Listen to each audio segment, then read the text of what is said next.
Last week, Valve announced that soon you'll be able to install SteamOS on any computer that you want, including other handhelds. However, you already can. Now let's have a look.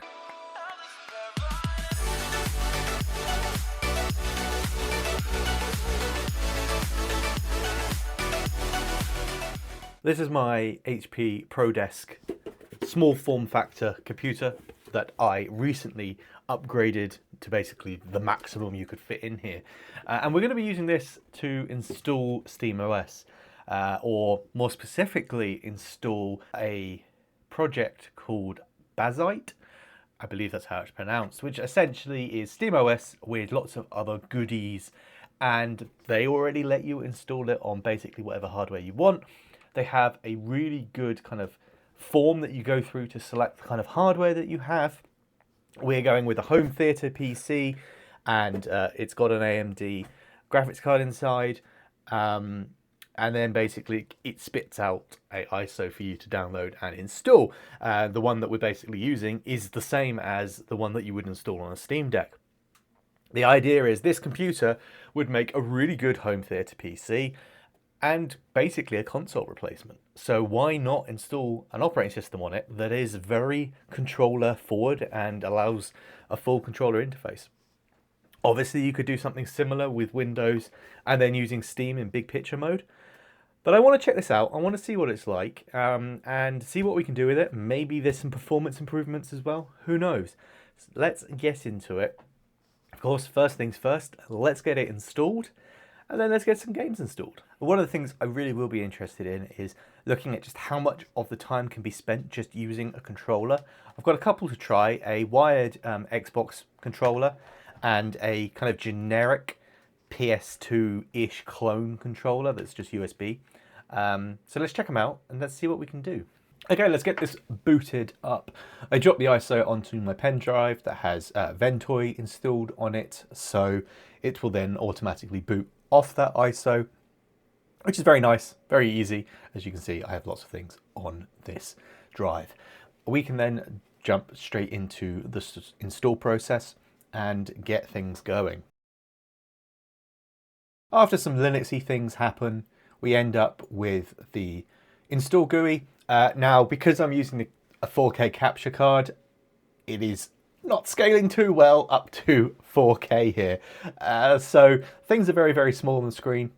It would be good to see some better scaling maybe in the future here, but the install process is very simple just to follow through. Select your language, select your keyboard, go into select your installation destination. Here I'm just wiping the hard drive that's in here that currently has Windows on it, and then just going through setting up your user, setting up networking. Wi-Fi works out of the box, which is very nice to see, creating a user and all that sort of normal stuff just to get things up and running, and then got to leave it to install. This did take a while. I would say it took about 15 minutes to go through the full install, getting everything set up on this machine, and then booting back through into the kind of environment, which immediately starts up the install process of Steam, downloading updates for Steam and all those sorts of fun things. We'll skip through that, and then basically you launch into what you would be very familiar with as the SteamOS kind of install process. So again,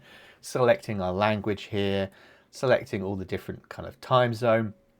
I did notice that for me the controller wasn't working at this point still. I had to use keyboard and mouse to go through this. I think the controller should have been working by now, but it wasn't. This was all still, unfortunately, keyboard and mouse. Also did have this interesting error warning saying that my battery is low. Probably a telltale sign that, you know, this is designed to go onto a Steam Deck. It's expecting there to be a battery. It's a desktop. There is no battery. Of course, the battery's low. It's non-existent. Anyway, once this was all installed and more things downloaded, we then rebooted and got into SteamOS itself, and you end up with the prompt to sign into Steam. This is where obviously you need to start. So we're logged into my Steam account and got that already all sorted, did the 2FA and all that sort of fun stuff. And then you get the usual welcome to Steam Deck. kind of intro that shows you all the different things. Not quite, obviously, correct for our situation. We are not on a Steam Deck, but nonetheless, here we are. And straight into our Steam library. Basically, everything here that you can expect, everything that you would expect to see. So let's go into the system settings and let's see kind of what we're dealing with here. You can see under system that we have kind of everything set up and recognized, the OS version being Bazzite. You can see our hardware here, you can see our video card, our CPU and everything else is being recognized, which is good to see. Wi-Fi is working, audio is working, we have the default speaker in the case, but actually also audio over HDMI is working as well. And then when I go into the controllers, it didn't actually show anything, no controller detected. But if I plug the controller, unplug the controller and plug it back in, we can see that it's detected and actually instantly starts working, no problem at all. I'm now using the controller here, so that's interesting. I'm not sure what's going on there. Just trying the other controller. So if I remove the Xbox controller and plug in the generic PS2 clone controller, we see that that works as well. It actually sees it as a PS3 controller, and again, it's working. So cool, okay. A shame that it took to get to this point for that to actually work. Not really sure what's going on here, but oh well. Anyway, controllers working. Next up, let's switch over to desktop mode, and by default, we end up in this kind of weird screen resolution. It was getting a little bit confused. We do have this extra kind of setup utility, which I really like the looks of. It lets us set up things like Decky Loader for plugins, EmuDeck for emulation, and other tools that you might find super useful. You can also configure some application settings like allowing BIOS and firmware updates if you're actually installing this on the Steam Deck, or setting your grub menu settings and all these sorts of things as part of this, which is really cool. Just switching over the display settings correctly and getting EmuDeck installed, alongside maybe some other software as well. We'll do some updates and we'll just get everything kind of configured correctly and ready to go, and then I will get back to you. I've got everything installed that I want to test out now. If we go into our library and have a look at the installed, we've got a few games to try out, and then also a few non-Steam game stuff that I want to try. We're using the Xbox controller because it seems to work really well actually, generally, and I like how the UI kind of tailors to that. So you could see I press the Xbox button, it'll give me the menu and all those sorts of things. So let's see what we are doing performance-wise. We'll start with the tried and tested Half-Life 2, and we'll go up from there.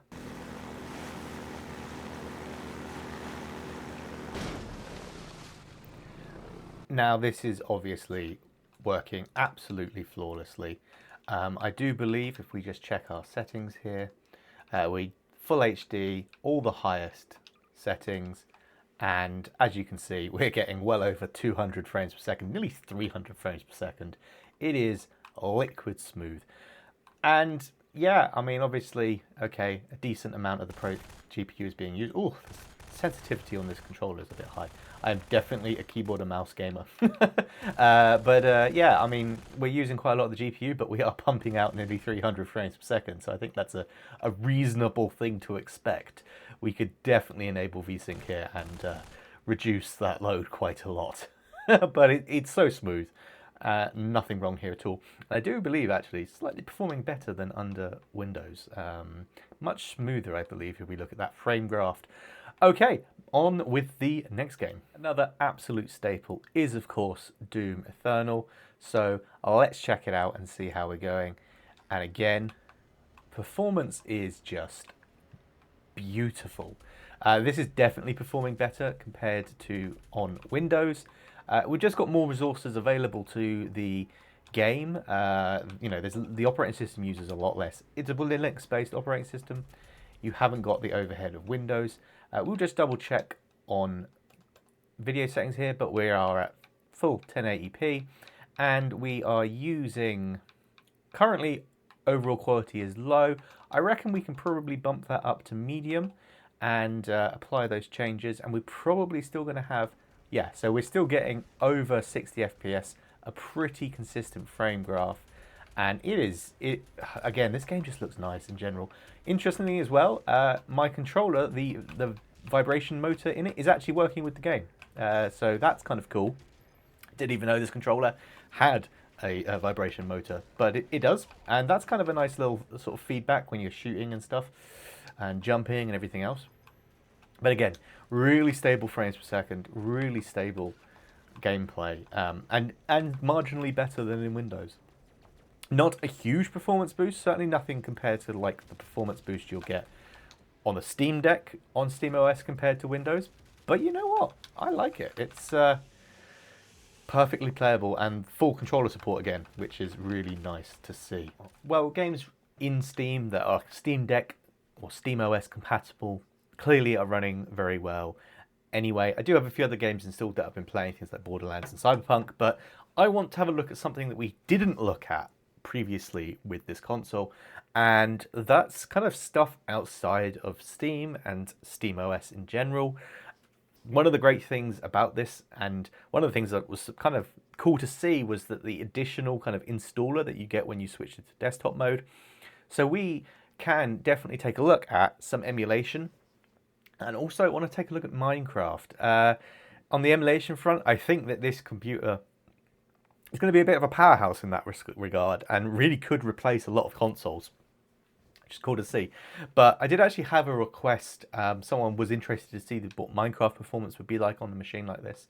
So I've gone ahead and installed Prism Launcher, which is just a Minecraft launcher that lets you manage multiple versions of Minecraft.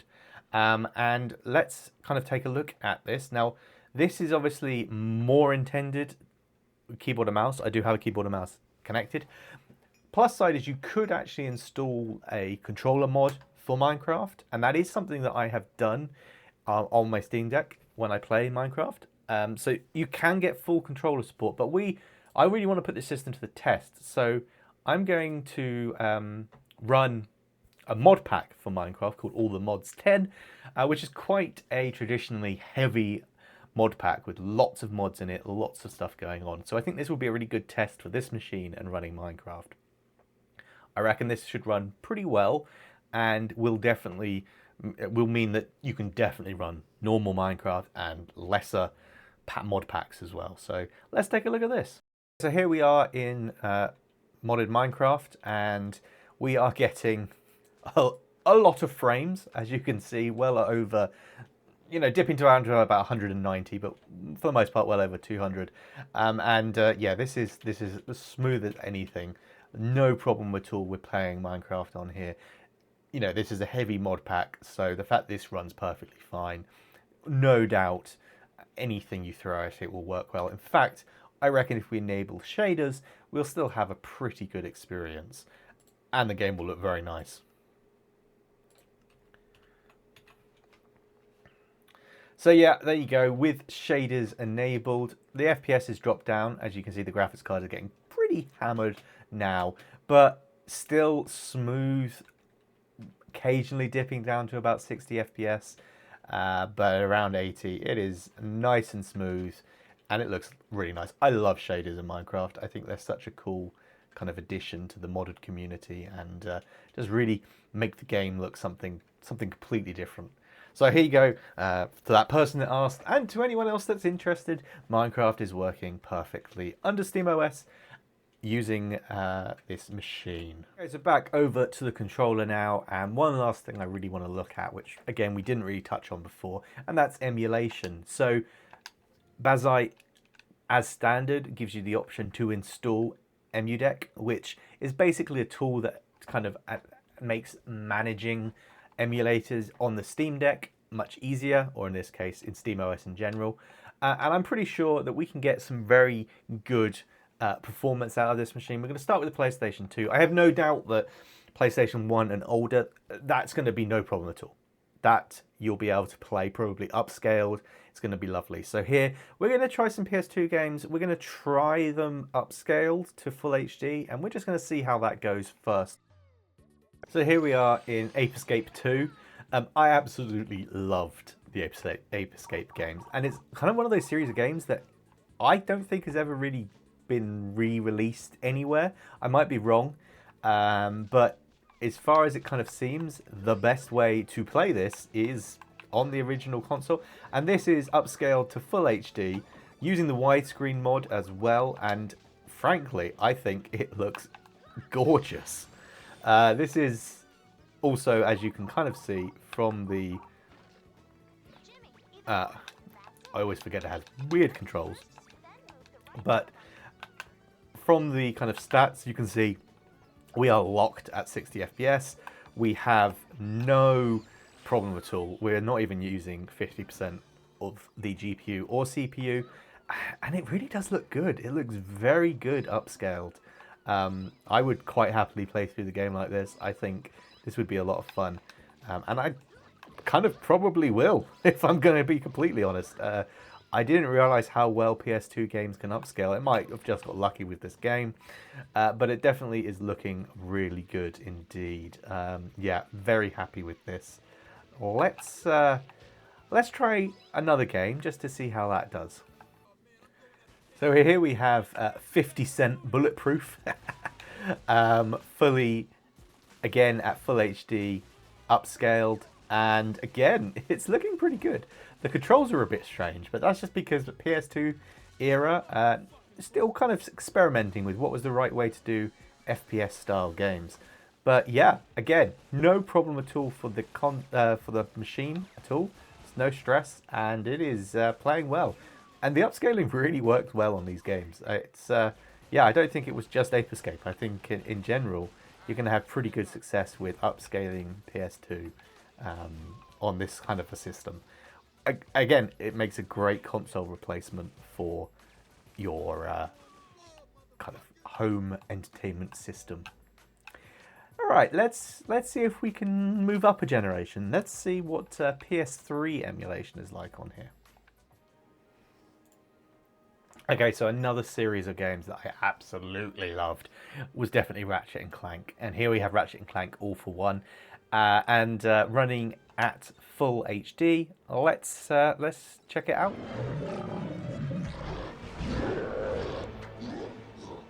We must stop the Zagroot before he destroys the city. So this is definitely starting to put it to its test. Not getting quite as high a frame rate maybe as I'd like. Probably would downsample this a little bit to get that higher frame rate. But it's still entirely playable. Yeah, it's actually not that bad really. And considering this is emulating full HD PS3, I think that's pretty good. I think this is pretty good. And I reckon we could do some optimization here as well if we look. The system isn't being fully utilized, so I wonder what's going on there. It's not something that I will be doing today for this video, but again, you could probably get some pretty decent PS3 emulation out of this, which is cool. That's cool to see that you can get that kind of generation working. PS2 without a problem at all. Yeah, really, really impressed with this in general. I'm a big fan of retro gaming, and having a kind of home theater PC that can handle pretty much all the retro gaming I would want to do is a really cool thing to have. I certainly would save a lot of space on consoles. Excellent. Okay. So there you have it. There is a look at Bazzite and SteamOS in general. I really think SteamOS makes an amazing kind of UI and operating system for the home theater, not just handhelds. So if you are in the market for a home theater PC, I would definitely consider it as the operating system of choice. I know I will be. I will also mention that actually the PC that we've been using in this video and that I did a previous video on, which will be linked down below, is actually currently up for auction on eBay. I'm running out of space quickly in terms of hardware that I can hold on to myself. So I'm auctioning some things off to raise more money for the channel, to make more videos and buy more stuff to do videos on. So it's a cyclic thing. But if you are in the market for a small home theater PC, go check it out. You might be able to get yourself quite a bargain. Okay, we're going to wrap this video up here today. I hope you have enjoyed it. I've certainly enjoyed digging into SteamOS on hardware other than the Steam Deck. And I look forward to seeing what Valve are going to do officially moving forward as well. Thank you very much for watching. I will see you again very, very soon. Bye for now.